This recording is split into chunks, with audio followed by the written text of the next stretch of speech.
Hello everyone, আজকে আমি তোমাদের সাথে শেয়ার করব ঘরোয়া উপায়ে ঘুগনি রেসিপি। তো তার জন্য আমি প্রথমেই মটর কড়াইটা সিদ্ধ করে রেখেছি। তারপর কড়াই দিয়ে দেব তেল। তেলের ওপর দিয়ে দিলাম তেজপাতা, শুকনো লঙ্কা, দারচিনি, এলাচ। এটা দিয়ে দেওয়ার পর আমি দিয়ে দিলাম সামান্য পরিমাণে চিনি। চিনিটা যখন দেখবেন লাল হয়ে উঠেছে তার উপর দিয়ে দিতে হবে পেঁয়াজ কুচি। পেঁয়াজ কুচিটা দিয়ে একটু ভালো করে ভাজা ভাজা করে নিতে হবে। একটু ভাজা হয়ে যাওয়ার পর তার উপর দিয়ে দিতে হবে টমেটো কুচি আর কাঁচা লঙ্কা কুচি।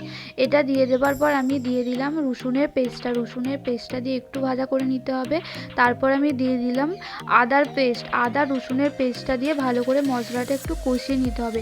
একটু কষিয়ে নেবার পর তার উপর আমি দিয়ে দেব লঙ্কা আর হলুদের পেস্টটা দিয়ে একটু ভালো করে মশলাটি কষিয়ে নিতে হবে।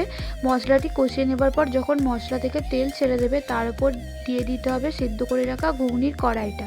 মটর কড়াই দিয়ে দেওয়ার পর এটাকে ভালো করে ফুটিয়ে নিতে হবে। তারপর ধনেপাতা ছড়িয়ে আমাদের ঘুগনি প্রায় রেডি হয়ে গেছে। তো আপনারাও চাইলে ঘরোয়া উপায়ে এইভাবে বানিয়ে নিতে পারেন।